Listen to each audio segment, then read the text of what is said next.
Hey there, Joe Polish here. I'm here with my good friend, Mr. Gary Vaynerchuk. What's up, man? What's up, brother? You know, not a lot. You got a book tour going on, and you're in Phoenix, Arizona, at my headquarters here. It's good to be here. Piranha Marketing. So you're kind of a big deal. I mean, you're on the cover Inc. magazine here, yeah? And you've got a new New York Times bestseller, Jab, Jab, Jab, Right Hook, okay, which is awesome. Everyone needs to get this book. We'll talk a little bit about this. And you travel the world. So people that do not know who you are and what you do, how would you describe yourself if you were forced to in like an airplane? You know what's fun? It's funny. It's funny you said airplane. Not that you were saying it as somebody talking to you in a seat. I actually started struggling a little while ago with the passport. You know, you have to say occupation.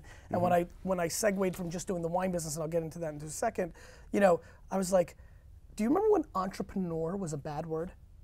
Do you remember 10 years ago or 15 years ago if you said an entrepreneur, that actually meant you were like kind of a loser with an idea? Right. It's crazy, and now I'm proudly and easily can say entrepreneur, even though it's something I've always wanted to say. Yeah. You know, I'm a guy who was born in the former Soviet Union, came here when I was 3 years old, grew up in a very immigrant lifestyle. My dad became a stock boy and eventually owned a small liquor store, lived the American dream. I was very entrepreneurial, lemonade stands, baseball cards, really gifted at it. I was making $2,000 to $3,000 a weekend when I was 13 selling baseball cards, which, you know, is insane. And then when I was 14, 15, I was dragged into the liquor store, fell in love with the thought of collecting wine because it was similar to collecting sports cards when I was 16, 17, because I had a lot of heart to join my family business, but I hated selling beer and liquor at cost, which is what we did. Right. But the wine thing was interesting, jumped in. Didn't grow up techie, didn't even own a computer until I was 19, realized this internet thing was gonna matter, launched WineLibrary.com in 1996, and that became the backbone of me launching a business that grew from $33 to $60 million in sales. In 2006, my career took a weird turn. I started a show on YouTube 9 months after it launched called Wine Library TV, where I reviewed wine in front of a camera like this. I feel very cozy in this environment. That made me internet famous.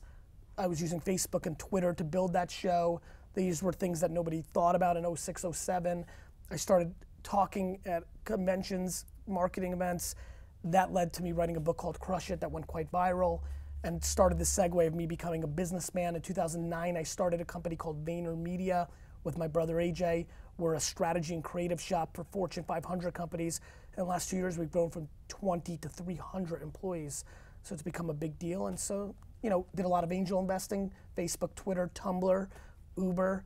So it's been going well. So is your game now more of just an investor or a consulting company, a media company? Right now I'm like hardcore, dirty fingers, you know, dirt under my fingers. I'm a CEO of an agency. It's very non-glam. I'm playing a long game. It'll get more glam as I start showing more layers to it through the years. But right now I'm the CEO of the fastest growing social digital agency in America, which I'm proud of. Yeah. But it's client services. Like for all the smart people, there's nothing too, you know, brilliant about it, right? It's grinding client service business. That said, it's going to be a foundation for things I want to do in the future, and that's why I'm doing it. Well, you know, you do a lot of things and get really deep into stuff that, I mean, it's out there, but you take it from a completely different approach. I mean, in your book, which I read the entire thing I told you today, except for 10 pages, and I read as much as I could before you headed out to Arizona. Just the last 10 pages? I'm curious. No. Just some of the case studies that are around Tumblr, and beyond that, I read everything. I mean, Tumblr is the single most important. I'm just kidding. No, I want to show people how I do it. Like what I do is I'll write pages. Amazing. Yeah, I'll write pages down. I don't know if you can see that from the camera, and I highlight it. And when I read books, I like literally. You're mean. I put, you know, I write in the things I want to model, which things suck, which things I don't like, and the reason is, you know, when I read reviews on, you know, Amazon or whatever, there will be someone that will say, you know, this book sucks, or it could have been this, could have been that.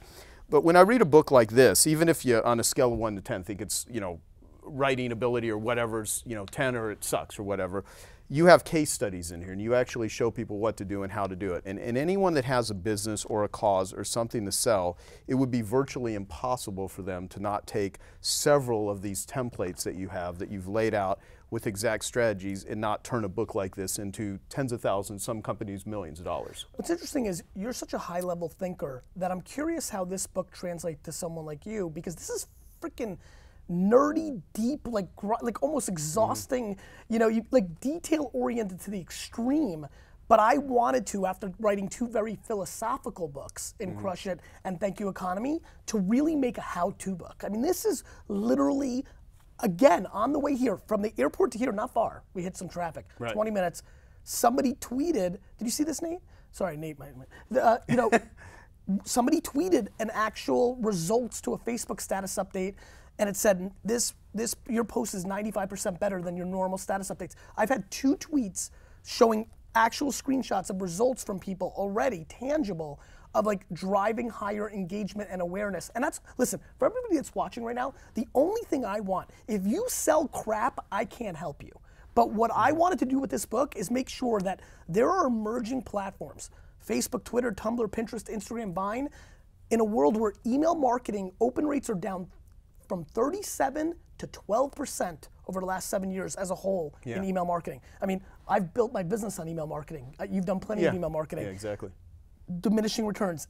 AdWords and Google ads are down 15% in click-through, right? Banner ad click-through is collapsing. And so all these traditional digital media ways to communicate are diminishing, and there's some emerging ones, and I wanted to write the textbook for that.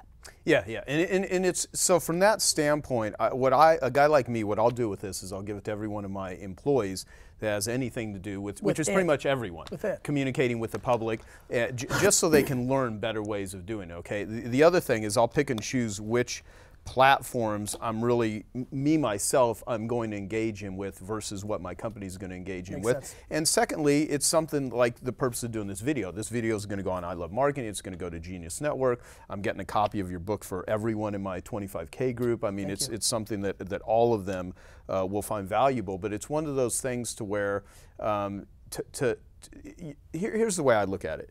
If you're going to spend 30 minutes a week on Facebook, if you're going to spend which most people are going to spend hours on Facebook or Twitter or Tumblr or whatever, and you won't take a couple of hours to read a book on how to do it better, it's not like the time is not there. It's how you're using it, and so, you know.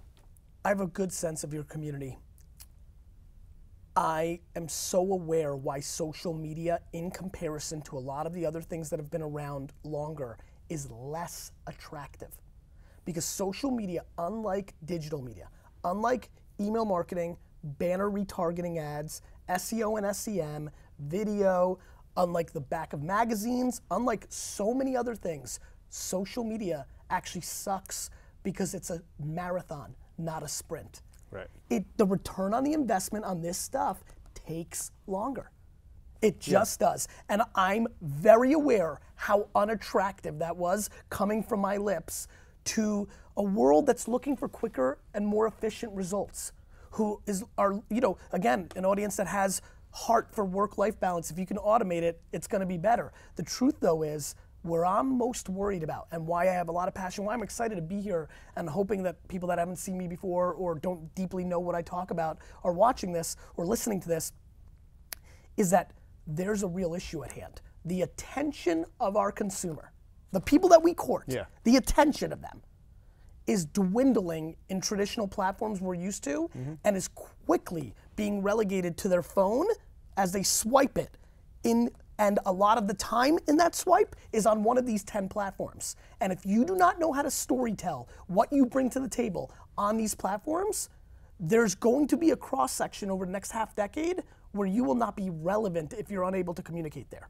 Yeah, I totally agree. I totally agree. And so I guess the question is, what is the time allocation that a guy like you actually spends in this world? Because you're an extrovert, pretty much. Yes. I mean, you're a full-blown extrovert. I fully love everyone.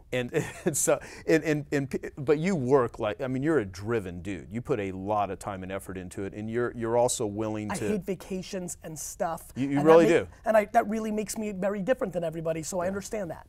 Well, most entrepreneurs. I don't want to link in bed. You don't want to link? Oh. Yeah. Okay, what he's referring to is in my office I have a bedroom. It's incredible, by the way. I don't live here. I have a bedroom that's a 1960 Lincoln that the headlights turn on. You have more stuff in this, and by the way, I envy this in all my, this is not a joke or a razz. You have more cool stuff. I was like, look at this spoon and fork. You have cool stuff. I don't even know how to buy stuff. You know what I want? Rare Jets jerseys. What I mean by that, and I don't mean rare, you can't find them. I mean, I make custom jerseys of 5th string wide receivers from the Jets, just so when I go to the Jet games, I can fully impose my fandom amongst all the others. They all wear the normal jerseys, and I'm wearing Greg Salas, right? Like I'm wearing like Troy Davis jerseys, guys that will play 3 games in their career, just to set the tone that I'm the biggest Jets fan in the world. Yes. When do you think you're going to buy them? I mean, you truly have this as a goal. So when do you think that's going to happen? I mean, I truly feel like I'm now within the 25-year window. I feel like 25 years from now, I will own the New York Jets. Okay. I truly believe that. Is that one of your biggest drivers? I mean, it's one thing about making this goal public, but like, what do you do this all for? I mean, you certainly... The climb. I love the game so much. You know what's so funny? I'll give you a scoop here, because I like you so much. I'm not even sure if I really care if I buy them or not. But boy, do I love the game more than anything. More than stuff, more than money, I love the game. I love the legacy of it all. I write stuff like this. Listen, you have good context for this. When we first crossed paths was when this all just started happening. Yeah. And I was so all in a world that most people didn't even know what it was yet. Yeah. I remember you telling me about Twitter, like literally when it first started, saying this is going to be a big deal. I mean, like when it was brand new. Right. And so that's why, I just remember. And so like, and for me, that matters because look, now you just told everybody, but even forget about everybody being, oh, cool, like he must have been right about that. Yeah. You know that. I care about my legacy. I want to be right historically because that continues to build me building blocks, right? If I'm right for a long period of time, that really matters. Right. And so that's what I have passion for. I love the game. I want to keep building businesses. I want to keep impacting other people. This is a how-to because I want email. Crush It meant so much to me. I still get emails, many a month.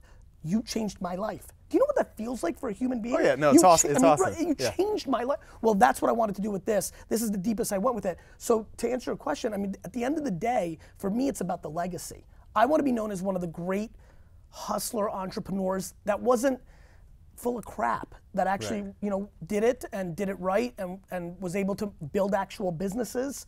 I have a lot of pride now that I'm competing against Wyden and Kennedy and Ogilvy and real actual agency companies that I'm beating their faces in because I'm angry, and that makes me happy. Yeah.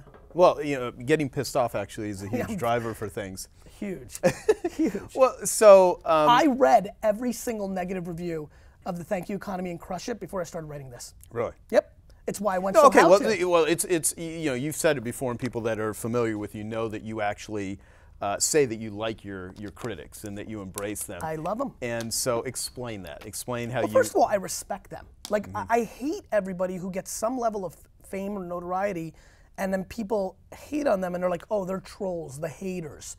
Like because you've got some victory, you'd completely dismiss criticism. Right? So to me, I listen to it and I try to say, okay, I'm not doing a good enough job storytelling for this human being. And then I look around and see if they like anybody else. And most of the time they do. There are very few people who've just decided to go all in on cynicism and that be their card. And there are some, but they're very few and far between.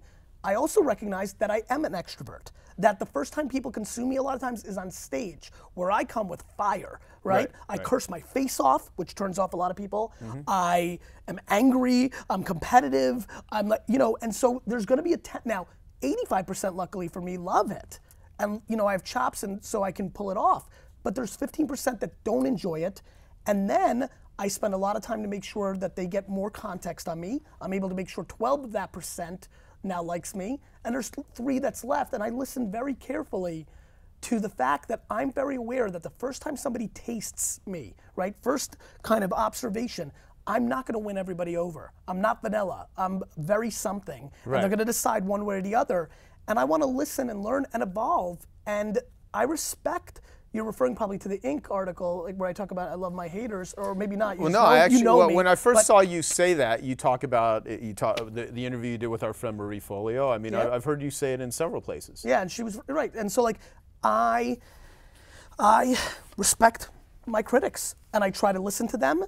Now, it doesn't mean that I think they're right, or is in the same way that I don't think the people that blindly think I'm a genius are right. Like, I continue to critically think and try to evolve If I'm not better than I was when we first met 5 years ago, what have you, then I'm not doing my job. Then I'm not going to be relevant. And I want to be very relevant forever. So do you think you'll, I mean, in your mind, when you're younger, you know, I've had my marketing company for going on almost 20 years. Yeah, next year it'll be 20 years I've been doing Congratulations. You can do some sort of 20-year party? I'll do something. I mean, I don't know what. Crazy? Of course, yeah, okay. It's going to be batshit crazy.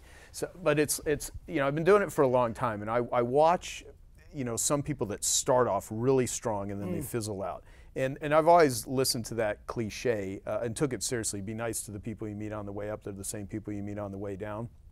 And you run across people 10 years from today that you ran and I think you're one of these people that really get and understand that, because you're totally engaged with a shitload of people and you pay a time price. You pay the ultimate price. Yeah, in order to do that. Yes, I do. And I think your reputation is critical. And in spite of, you may rub people the wrong way, and you may not, everyone may not like you, but if you never sell shit to people, don't go out there and promise things that you're not capable of pulling together, backing up, delivering upon, all that. I mean, don't do business with scumbags, that sort of stuff.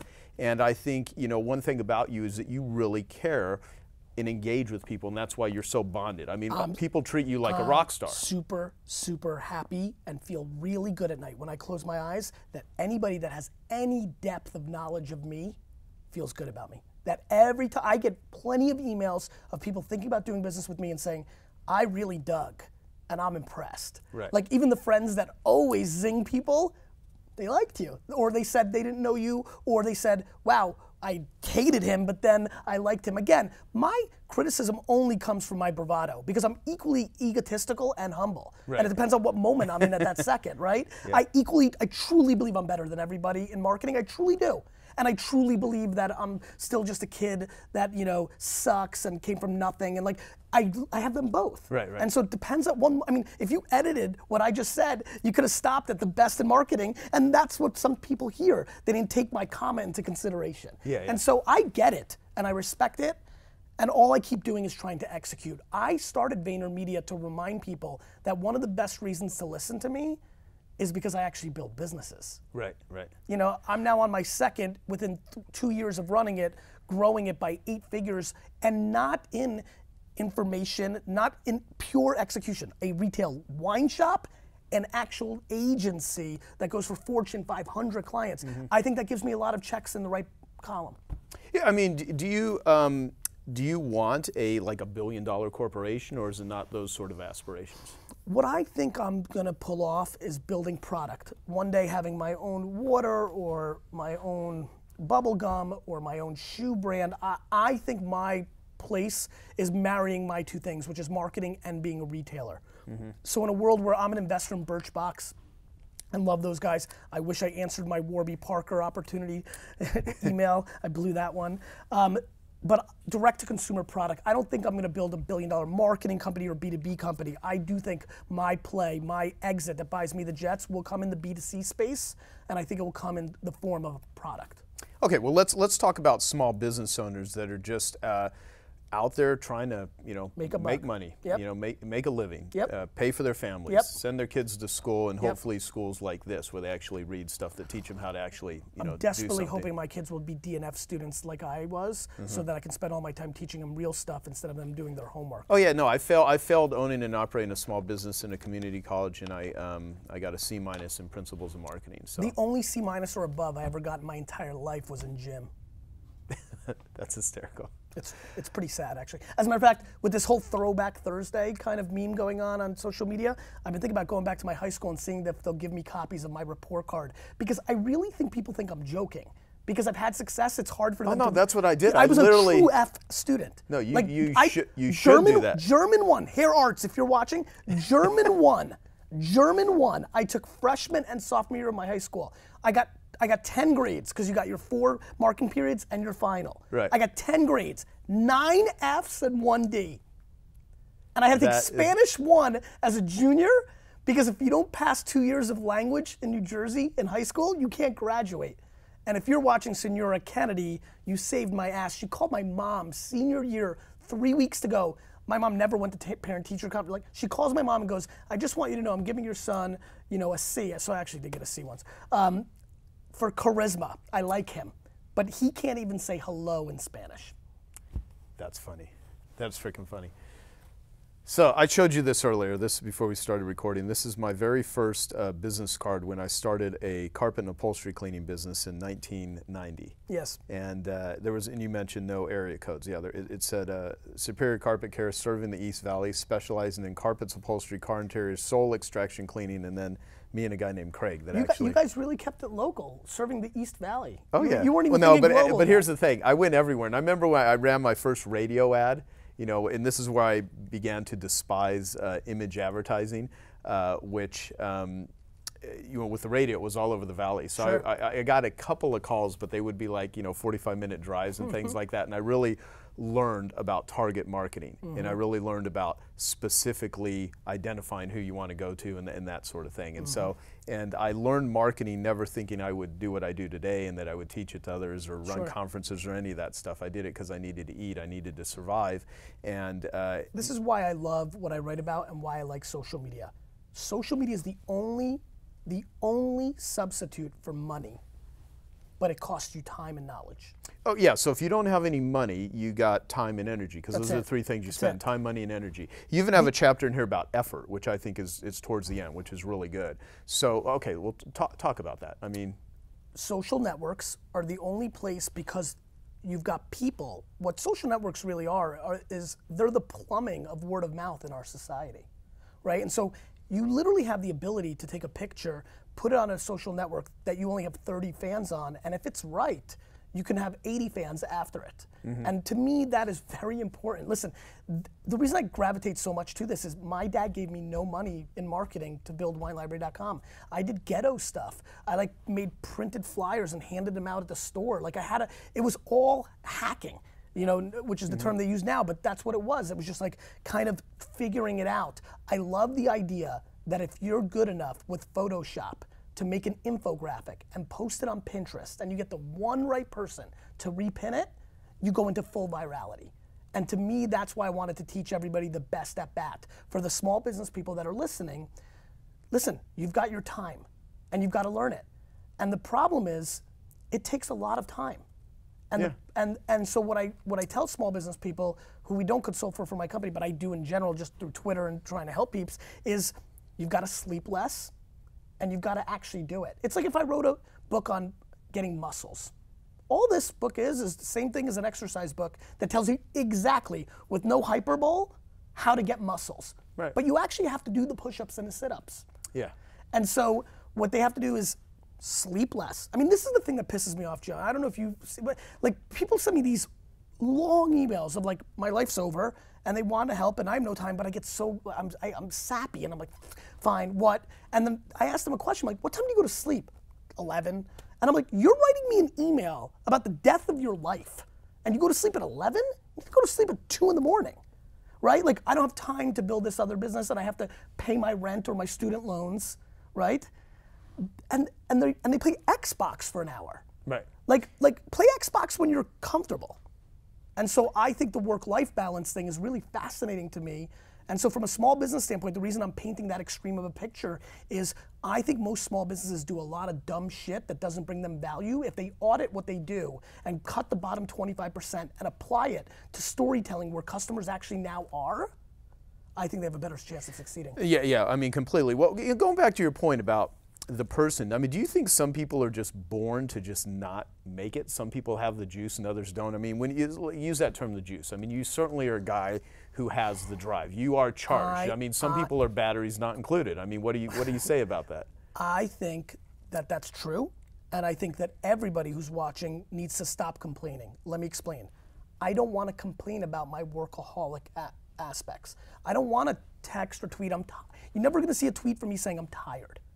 This is what I've chose to do, and this is what I'm executing on. And so I have all these friends that are highly successful, and they're working. They're really working. It's not automated. Right. And I see them. I saw a bunch of them in SF, where a lot of them happen to be a couple days ago. First words out of their mouth: I'm tired, not spending enough time with my kids. I'm like, so spend more time with them. So I equally don't want to complain of my lack of time with my kids, or too much work, or all these flights. In the same way, where people are like complaining that they don't have big businesses, yet they have tremendous work-life balance. They're on the bowling team. They see their kids all the time. They're at the bar with their buddies all the time. They've seen every college fucking football game for the last 3 years. I mean, they've got work-life balance. So what I think is some people are more driven, and I think some people are less driven, and I think people need to really become self-aware and not complain about the grass being greener on the other side. That to me is what bothers me. I don't mind, listen, I have friends that are, I have 50 friends on the top 500 on Forbes, and I've got 50 friends that I went to high school with and college with that make less than $70,000 a year. And I'm telling you right now, straight up, mix them all together, who are the 10 happiest? 5 and 5. Yeah. Right? I totally. And so, you know, I don't judge anybody else. I just don't like complaining. Well, you know, my friend Dan Sullivan says you can create or you can complain, but you can't do both. You know. I just hate it. Yeah. I don't know if it's the Eastern European thing. It was like so unacceptable in my household. I don't know if I was formed that way. I mean, you know, I mean, I like to rant, and so do you. Oh, I love to rant and bust chops and like compete. I love to compete. But like people saying like, you know, like people think things are luck. Luck? Like, yes, I definitely believe there's serendipity. But like, how do you not understand that of course you're gonna get luckier if you take 800 at-bats instead of 32? Right. Like, you know, I get luckier by the less amount of time I sleep. So let me take that as an example of, I think, a behavioral change, because you know we can talk about tricks and techniques and methods, and I don't mean tricks like you're tricking people, but just simple strategies that work, which are in your book. I mean, you got like a blueprint that's a recipe. We're having a very philosophical conversation, and you're absolutely right. What I'm like really worried about right now is I think social media is confusing people. Do you know why I compared it to boxing? Boxing, to most people that are watching and listening right now, is two dudes going into the ring and trying to punch each other in the face. Do you know why most boxing matches don't end in a knockout? Because boxing is known as a sweet science. Because people that actually learn how to fight and throw mixed martial arts into it, they actually know the subtle moves in a body to actually stop you from getting knocked the fuck out. Which is what doesn't happen. Do you know why there's so many knockouts in fights outside of bars? Because we don't know how to defend ourselves or counter or move. Floyd Mayweather's gonna make $500 million on moving his shoulder. Like a little subtle move. Same thing with social media. I truly believe the far majority of people that are listening and watching right now think of social media as like, you know, yeah, but like, does it really work? What's the ROI? It's new, just the kids. Can you really sell shit on it? And I know it as a science, and that's what I tried to articulate. I know and think about what time I'm gonna post something. I mean, let's get to that basic of a level. That when all these East Coast people, and there's a lot of East Coast bias in social networking, there's a lot more content produced on the East Coast than the West Coast, that all these East Coast people, when they're trying to sell something and post something at 9 o'clock in the morning because they're fresh and ready to go, if your audience also lives in San Francisco, which they do, it's 6 in the morning, you missed them. Like you couldn't have waited till 11:30? And so like, you know, or if you're targeting females, posting something on Pinterest at 9:20 in the morning for stay-at-home mom culture works.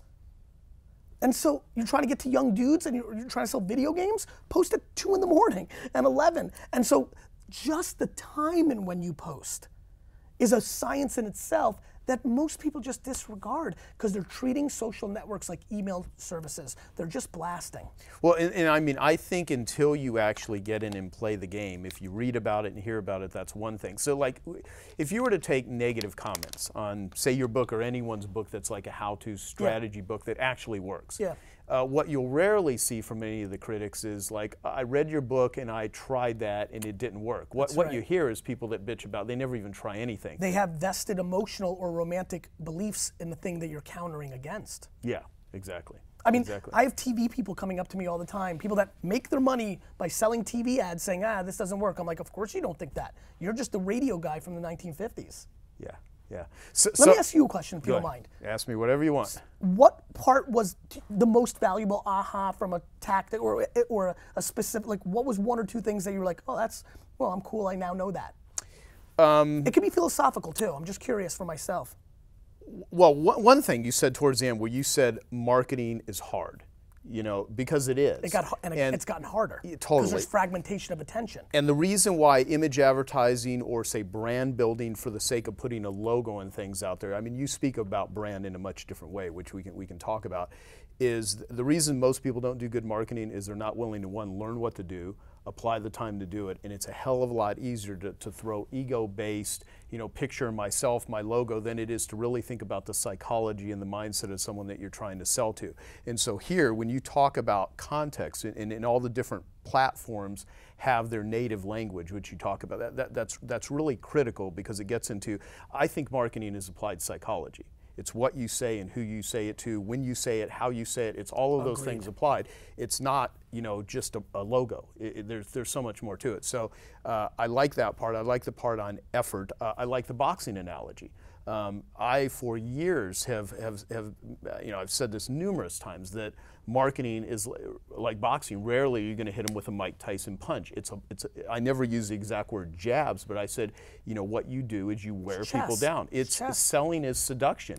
All of the stuff you do is it's like foreplay. I mean, you even make the comparison to dating in here too. Absolutely. It's like, before you ask someone to go to bed with you, they first got to know, like, and trust you. They got to feel safe. You got to have rapport with them. You got to feel comfortable. So, and like, you take I Love Marketing, which is one of the places this episode is going to go. I mean, at the time we're doing this, we got about 300,000 active subscribers on iTunes. And you've been doing this for a long time. Well, a couple years. My other interview started in 1996. So I've interviewed, you asked me earlier how many people I've interviewed. I've interviewed over 400 people. I said, you're like Oprah, and he said yes. That was it. That was the whole conversation. I thought we enjoyed that.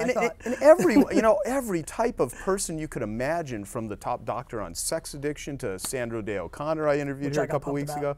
Damon John from Shark Tank, we did a video interview here a couple weeks ago. I mean, all kinds of people, mostly entrepreneurs.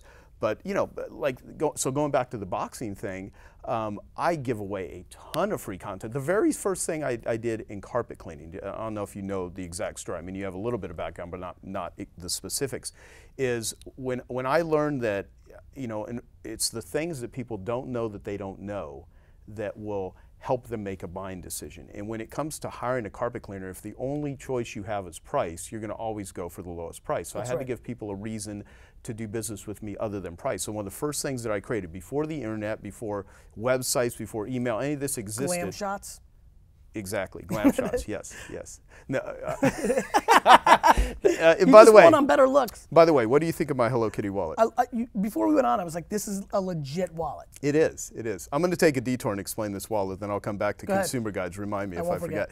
So Dean Jackson, who both me and Dean have interviewed you for I Love Marketing for your last book, and Frank Kern, who's kind of a goofball, had given Dean a wallet from the Pulp Fiction wallet that said "Bad Motherfucker." You remember that wallet? Yep. And so Dean carried that wallet around, and basically, I asked him at our last I Love Marketing conference. I said, "Dean, pull out your wallet." He pulled out a Hello Kitty wallet, because Dean actually gave me this. And I go, "Why is a grown man, carrying a Hello Kitty wallet?" And he explained the story of how he had the Bad Motherfucker wallet, but he was censoring himself because we were in front of 450 people, and he felt like, Dean's a really nice guy. He doesn't roll the way I do on stage. Or me either. And so basically, he said that wallet said it. He's like, "This wallet demonstrates it." That's awesome. And I said, "That's fantastic." That's cool. All right, back to you gave away what for free. So I started educating people on how to choose a carpet cleaner. So I had a consumer awareness guide to carpet cleaning. Read this guide and you'll discover 7 questions to ask a carpet cleaner before inviting them in your home. You did content marketing.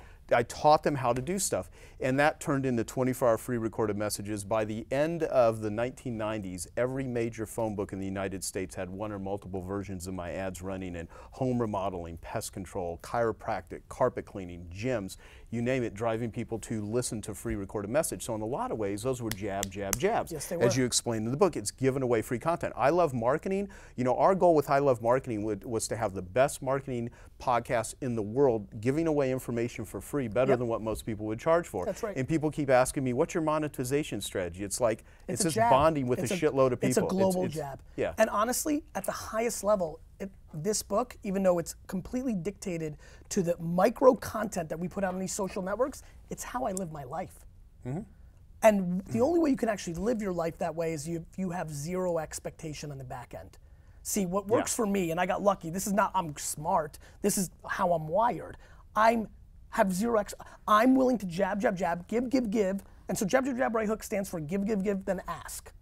Yeah. And I'm okay that even if I feel, and I do sometimes feel like I've given a lot, and when I ask, I get nothing in return, It's kind of like the Bronx Tale where the guy, I think this is the movie, the Bronx Tale where the kid has the kid that, I don't know. I mean, I've probably seen it years ago, but I can't But there's remember. a scene in some gangster movie, help me crowd if you can, where the gangster's like mentoring the little kid, and the little kid's mad because he lent this one other kid $20 and the kid won't pay him back, and he goes, "You got off cheap." And that's how I feel. If I give, and then I ask, and I don't get returns, I'm like, okay, I understand, and I'll do it again. I actually won't say after one time. If I do it twice, I'm like, okay, listen, this person's viewing the giving and the taking kind of play a different way than I am, and then I can walk away and put my energy in other relationships. Yeah.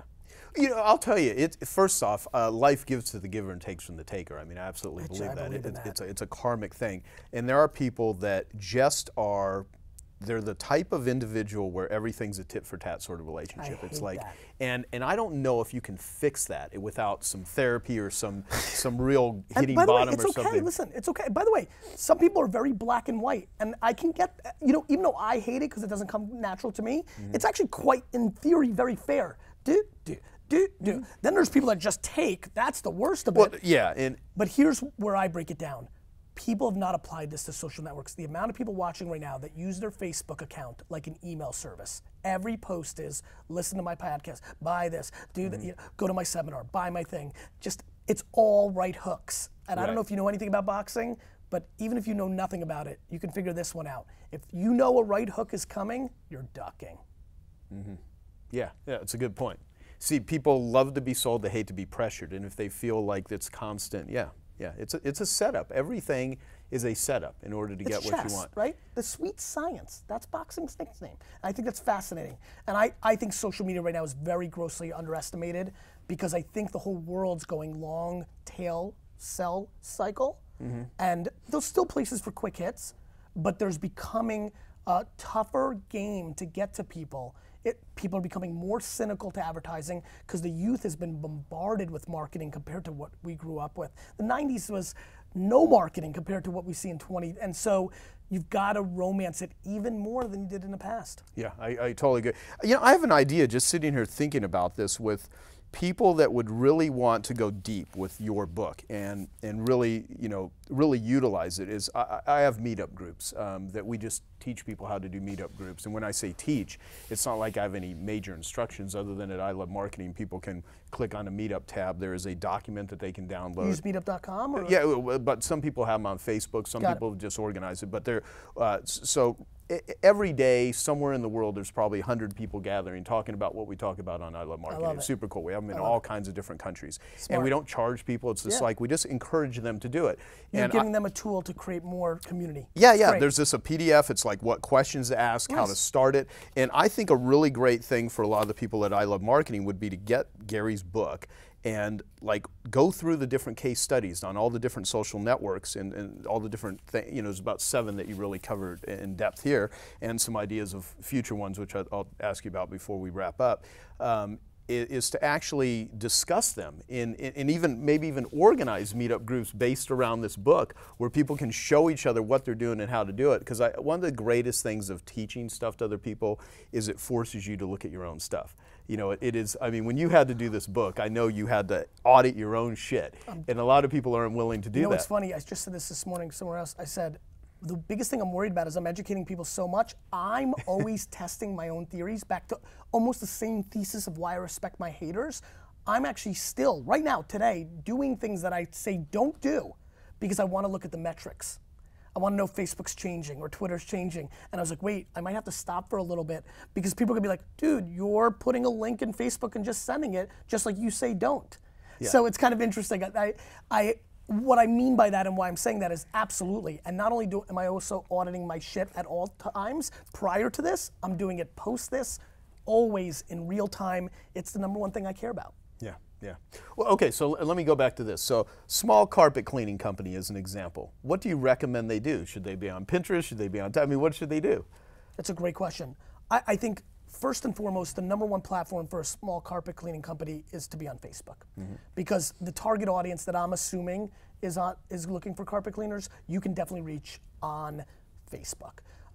You can get hyper local. You can do your status updates just in Tucson, Arizona.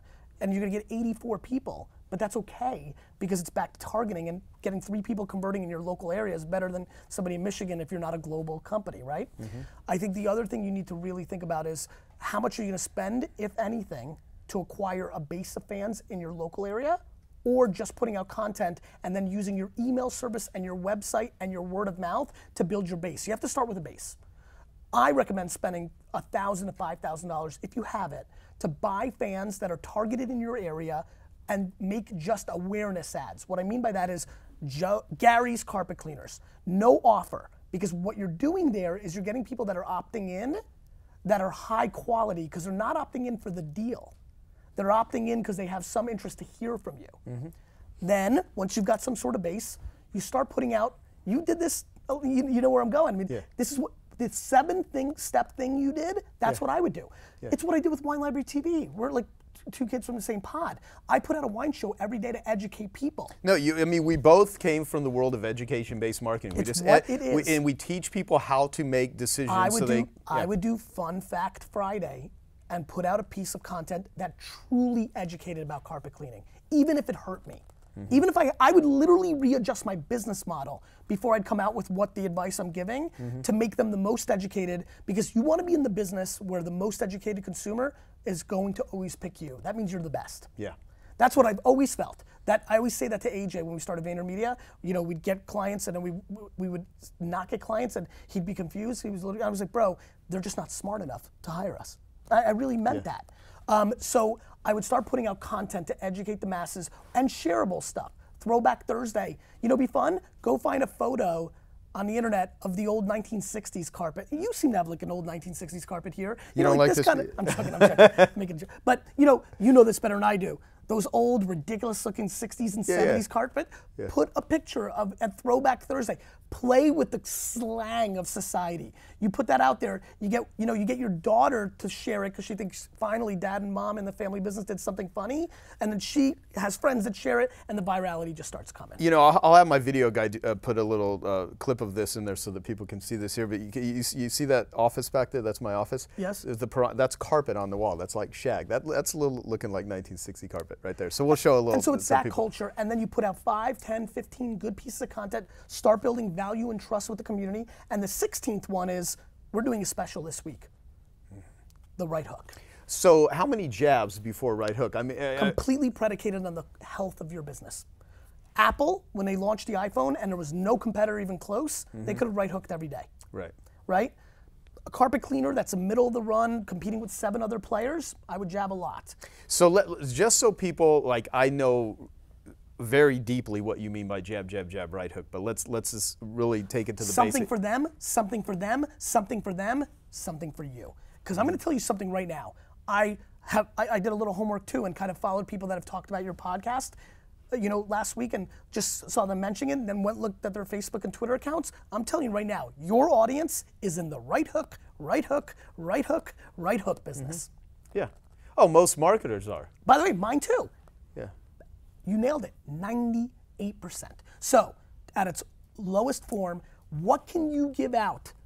And that's not a discount. A discount's a sale for you. That's for you. Maybe you gave up some margin. Don't get confused. I'm talking about content access. Yeah. What about going on a Spreecast for an hour and answering everybody's questions? And just, that's it. With no ask. You know what's so funny about that too? Like, it's, you know, I've had someone that's running, we're still the largest training organization in the world to professional carpet and upholstery cleaners. We have over 7,000 companies all over the world that have become members. And I have a guy that runs it for me who's a client that's, you know, he became a client 17 years ago. He's one of my very first clients. And we're doing a teleconference next week, you know, because I have not been very active. I'm very active in terms of, you know, we send out podcasts weekly, we send out recordings. But you mean deeper in the way that you're about to do. With me, yeah. And, you know, because I used to do programs in person with me, and I literally stopped doing that. And so I just said, you know, let's just do a, you know, hello, I love you sort of call. Let's just get everyone to reconvene. And I had a couple of people in my company who are like, well, we're not quite ready to, you know, sell that. I go, it doesn't matter. We're not going to try to sell anything. We're just going to get everyone on the phone and just give them some best practices. I'm going to get a couple of my clients. Now, let me help people that might be crippled by the notion of like, geez, what do I say? What's going on in the music world right now is DJs are bigger than actual artists. Right. DJing content is very important. If you just consume a lot of content and you put links and retweet, you become a curator. That's also valuable. So maybe if you're a small carpet person, you've got 89 people on your Facebook page, but you put a link to interior design or lawn. I mean, this is a homeowner. Right. See where I'm going? Step out of your zone. If you put a link to like 7 steps how to mow your lawn better, that's still your target demo. Yeah. They're a homeowner.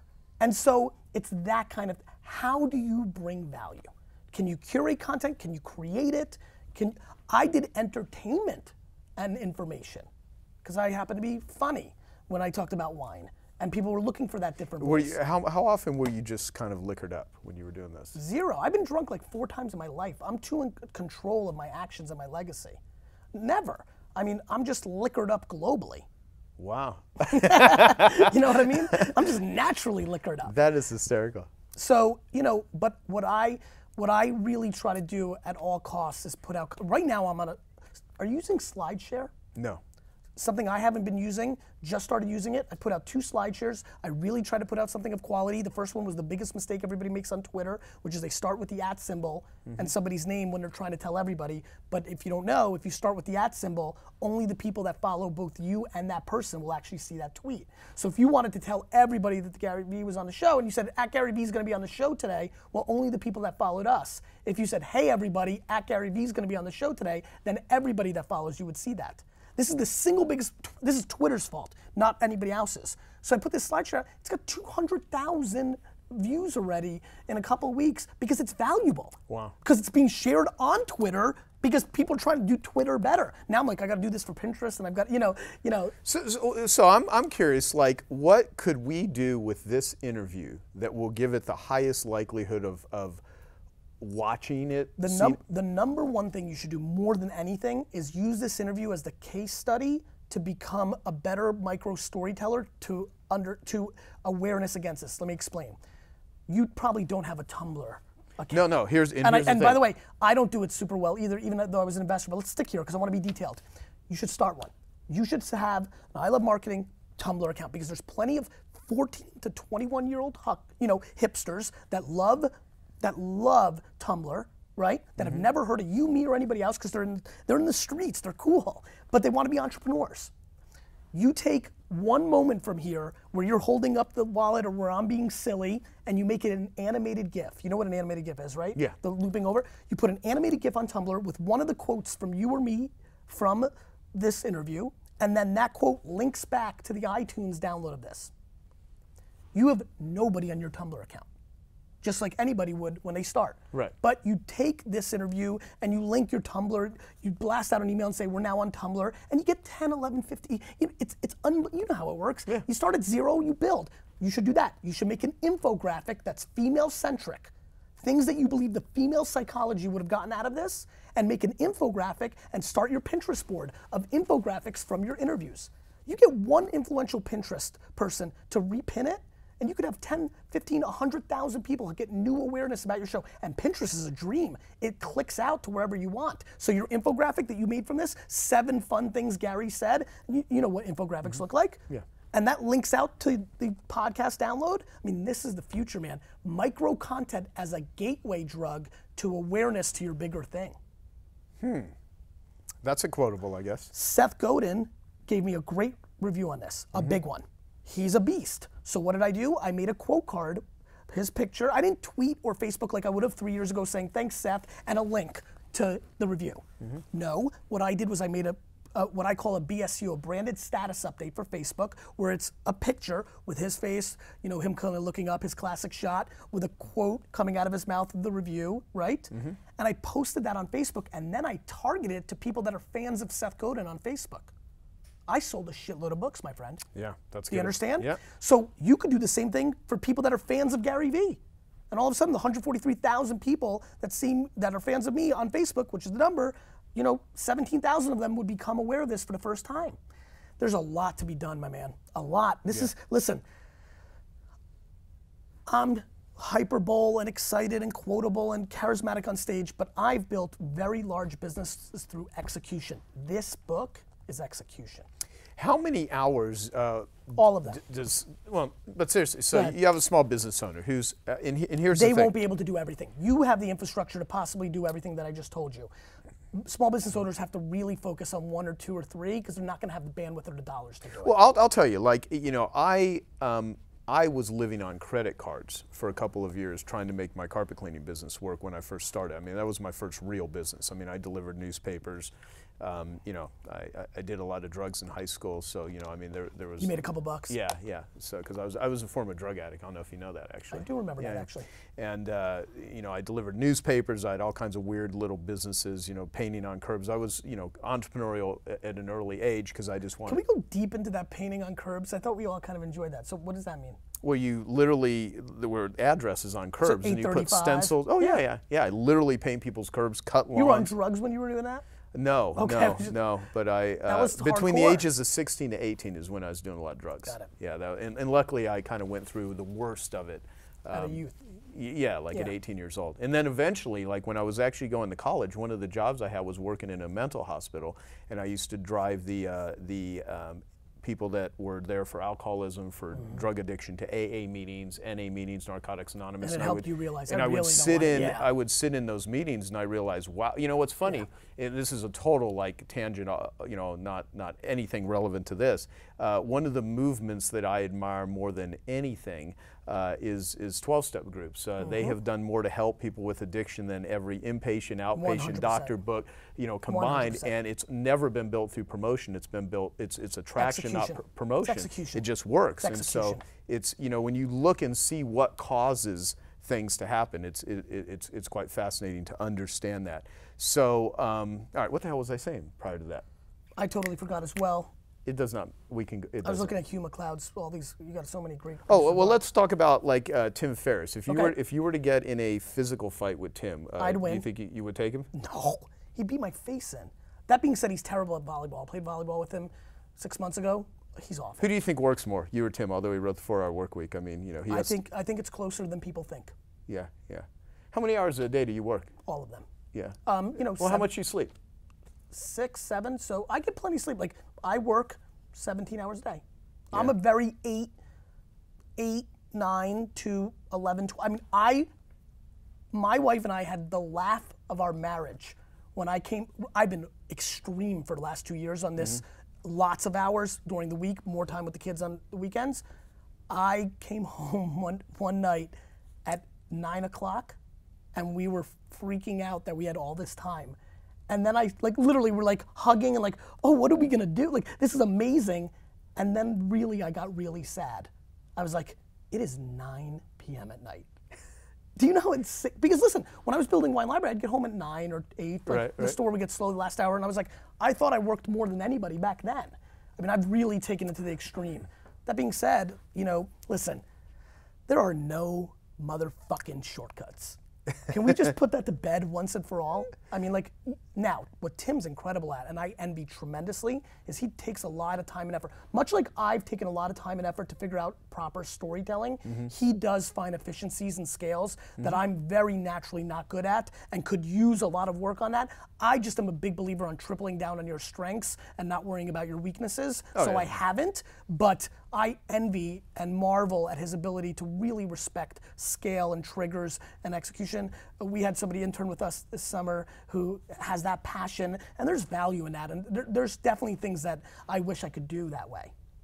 Yeah, well, so one of the things that I learned when it came to selling success knowledge or methodologies, strategies, and processes that I know work and that they would work for other people is not do they work or do they not, but does the person believe they can work? So one of the one-on-one marketing. Well, no, but here's what I'm saying though. So like a lot of people I could see as not saying, well, shit, I'm not going to operate like Gary. I'm an introvert. I can't function like that. You know, I'm just not going to put that time in. So they throw everything away. And I like treating knowledge, books, anything, how to, like a 12-step group. You know, take what you like and leave the rest. I mean, Yeah, I like the way you did that. You said emulate and trash, get rid of. That's good. Well, yeah, I mean, because like It wasn't nice to see trash, garbage, get rid of in your book. No, I was saying bad in terms of a lot of the case studies that you wrote in here, that because you show ones that you felt were successful and why, and ones that sucked. You know, like the La Costa. I just wrote bad next to that because it was like interrupting its own conversation, that sort of thing.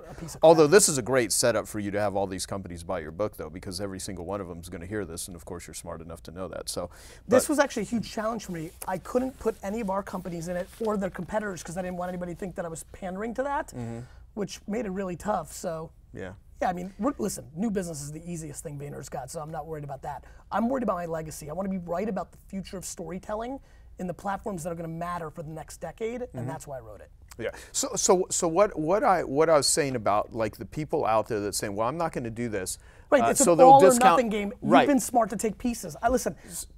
You know what's? It's funny you said that. I think as I'm maturing, I think this is a new phenomenon for me.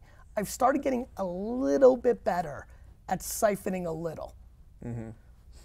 Listen, that's probably a backbone of your success. You've been able to take pieces from. When I hear like athletes, like I don't remember who, but he retired and he said, you know, I took a little, and I was like, damn it, I'm just so all in on me. It's why I don't read. Right? We talked about that. Like I'm so insular to like my energy ball and like my community and watching people's behavior. That's my work. Yeah. But boy, do I envy the people that are able to take a little slice. There's somebody who is really crushing it, really killing it, and said something really interesting to me, which was he literally became extremely fascinated, both me and Tim, and he said he literally went right down the goddamn middle. That Tim, not good at this, I was awesome at this, vice versa, and he just took both, and he fucking, I was like, motherfucker. You know? Well, yeah, I mean, you know, see, the beauty of what exists today is there's an enormous amount of models and case studies and how-to stuff. One of my favorite quotes is from the Book of Survival, Anthony Greenback, where it's like, to get through an impossible situation, you don't need the muscles of a Hercules, the mind of an Einstein, the reflexes of a Grand Prix driver. You simply need to know what to do. And if a business owner or anything, you know, you want to get in better shape, you want to have a better business, you want to make, you just simply need to, it's all there. It's execution. It's just a matter of, yeah, it is. I say, because I do a lot of angel investing, and people come in and they're like, I've got the idea. And like, this is the first time they're meeting me, they're courting my money and my network and the leverage of using me as an investor. And within 2 seconds, I mean, I set the tone. I'm like, ideas are shit. And that hurts feelings quickly, because listen, they flew from somewhere, you know, and they're like, here, this is their moment, you know. I mean, I'm very flattered. I know it, because I used to do the same thing and would still do the same thing. They thought about it, and in the first 2 seconds, I'm like, I don't care about the idea. Tell me how you're gonna execute it. I actually think every idea is equally good and equally bad. So so you make all your decisions on determining the person's. Is yes, I've done much better betting on the jockey than betting on the horse. That's great. That's good advice. So, what do you think? Can I say one other thing? Just for people that are interested in angel investing and with the Jobs Act and Angel List, I think a lot of other people listening are going to start throwing some money around over the next decade. The other good thing about betting on the jockey, sometimes the jockey doesn't win, but if you know the jockey's great and you could watch how they navigated, because maybe the horse was a dud, sometimes they win on the next one. I mean, you look at people who didn't win on Odeo and bailed on Ev, and the next thing was Twitter. Right. You know? Yeah. Yeah, great point. Well, I made a post on Facebook before you were to come down here saying I'm doing an interview with Gary Vaynerchuk later today in Arizona. What do you think the #1 best, most awesome question to ask him? Of course, because I wanted to engage the people, and I'm going to send all of them a copy of this interview once. I'm going to post it, and they're going to love it. So Bonnie, she said, I would ask him about his I can never figure out that word is. Well, it's like bragging. It's basically, bravado. Right, yeah, and natural bravado. So have you always been like this, or is this a shtick that you had to develop? No, my mom is at fault. My mom, it used to be so much worse. I'm about to tell you a story that's so true and so insane. When I was 16 years old, I used to walk down the halls of my high school and truly think I was the single best looking person on earth. My mom brainwashed me and built so much self-esteem in my body that it's never been able to I mean, as much as I try to like become older and learn, and some of it seeps out, there was so much there that, now listen, I know, and I'm very proud of it, especially because I know my intent is good. let me say something that paints a picture of how I think I roll. I think there's 2 ways to build the biggest building in town. 1 is to build the biggest building in town. 2 is to tear down all the other buildings around you. I'm very proud that I'm 1. I have plenty bravado and I have all this, but I root for everybody else equally. And if they're doing better or this, that, and the other thing, then it only makes me want to compete. You know what? There's a good point of success with that too, because if you're someone that celebrates the success of others, which is not what I think most people do, I think there's a tremendous amount of jealousy and envy, and it may not even be expressed with words, but they're constantly thinking about, I got fucked, or it's not fair, and it's an entitlement. Or they got lucky, or look what happened. Right. And to me, I'm the other way. I don't do it outwardly that much. Of course, on an exit or something great, I'll call or email, but I'm rooting, like Tim had his TV show there the other day, and I'm like sitting there begging for this to be like a breakout hit. I want everybody to win. Yeah. By the way, I'm competitive. The more other people win, the more I'm like, oh, I better get my game up. You know, and so to that point, yes, I have bravado, yes, I have ego, but I have a shocking amount of humility as well, because I also think I'm 0 at the same time. It's just a bridge. I'm pulling from opposite directions. Yeah. So another question was, if you lost it all tomorrow, what action plan would you put together to implement and kick ass? Like, if you lost everything, what would you question. do? This is so dark. I'm about to go dark. Up until my daughter was 2, which is only 2 years ago, up until 2 years ago, I secretly wanted to lose it all. I wanted the Phoenix moment. I was like, because I'm so confident that if I was at 0, that I'd know what to do, that, boy, do I, like. We could arrange that. I mean, you know, the action plan would be, listen, Vaynermedia was self-funded with $0 put in. We just went out and got a client. I mean, if I lost everything, I'd still be me. Now, a lot of people wouldn't blindly think I was smart because look, I lost everything, right? So I'd have to understand what that would mean to my reputation, but I can sell stuff. I'll go sell rocks outside and make $100,000 a year. You know what, here's the thing, the ability to learn how to sell. You like that one? Yeah, the ability to learn how to sell and market. Give me a t-shirt. I want a t-shirt that says, I'll go sell rocks outside, I'll make $100,000 a year. Yeah, we should do that with the little I love marketing, little slogan there. All right, so here, let me do one more. What's the number one most important question he gets most of the time, and why does he think this is not important? I get it now. The funny part to that question is most of them. People are so fixated on this book to you. I think you and I are actually in the psychology business. And then we just happen to do other things. Yeah. This is not really a book deep that touches our heart. And so people are always asking questions that are about this, tactics. It's about a religion, not the church. People are always like, what color should we paint the church? What kind of lights should we put in the church? How many parking spots should we have in the church? Assholes, it's about the religion. So 99.9, got it? Yeah. 99.9999999% of the questions that are being asked of me are not the important questions. The important EQ over IQ. HR, I'm the head of HR at Vaynermedia, comma, the CEO. Got it? Yeah. The questions that people are asking are very small-minded, tactical, and don't matter anywhere as close to as much as taking care of the customer, having a value proposition, giving up front. What should people pay attention to? Like, okay, with all the new stuff that's going on, you are, Habits. Don't you think it's weird that when you go to the airport, every single person is looking at a screen? Don't you think that's weird? Don't you think that's weird that while we were doing this interview, our right-hand peeps are over there in their screen? What does that mean? That means that 10 years ago, our right-hand peeps sitting right there would have consumed and gave us all the attention and picked up everything that we talked about, and that did not happen here today. Yeah, and you even say in the book, there's no such thing anymore of undivided attention. It's gone. That's right, and so you need micro attention. So habits, consumer habits. If you're not going to iTunes top 100 free apps once a week to just see what's doing well, that's how I figured out that Snapchat mattered and started using it.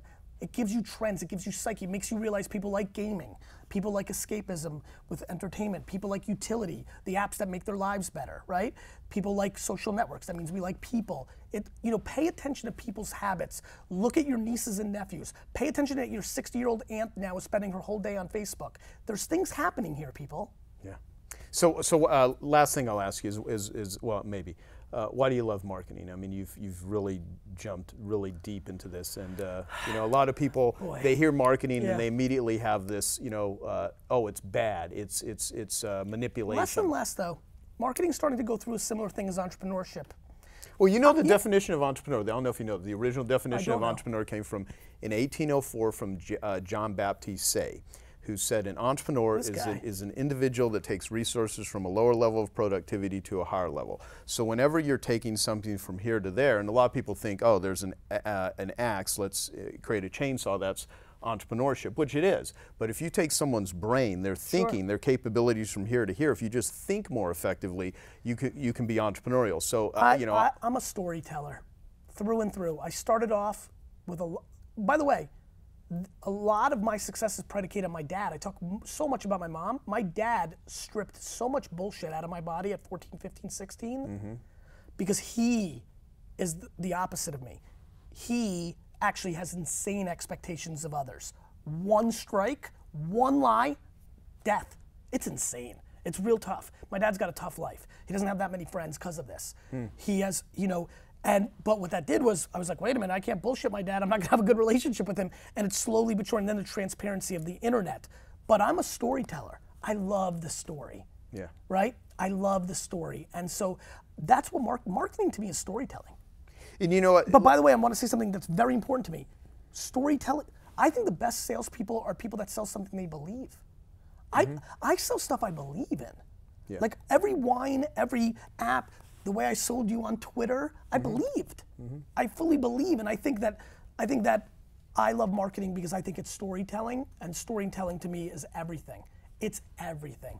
Yeah. It's the fabric of our society to me. Well, you know, and for a guy that works his ass off and who literally, from the time I've known you, I've not only seen you not lose any enthusiasm, it's only gotten bigger and bigger.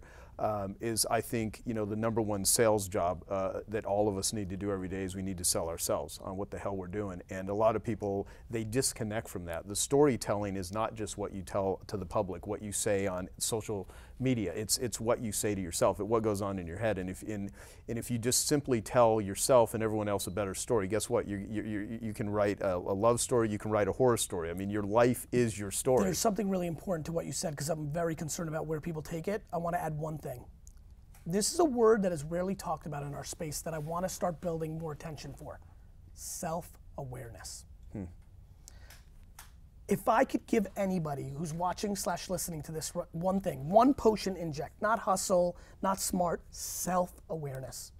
If you have self-awareness, then you've got a starting point to success. Yeah. Because then you're not going to bullshit yourself. You're going to storytell yourself, you're going to motivate yourself, but you're not going to bullshit yourself. And the amount of bullshitting to oneself going on in the world right now is pretty scary. Oh yeah, it's incredible. So what's that quote? You know,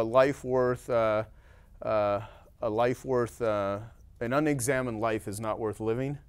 An unlived life is not worth examining. Yeah. So it's that thing. So thank you so much, man. Thank you, brother. Always great. And I would, website real quickly. You have a website for the book. There's Vaynermedia. Throw out your websites for people that want more Gary. You know what? I want to just engage with people. And so that would be Gary VEE, Gary V on Twitter. Please hit me up, or Facebook.com/Gary. That's a little bit of humble brag. Very few people in the world have a 4-letter domain. That's pretty good. And not bad. Yeah, so get his book. It's Jab, Jab, Jab, Right Hook.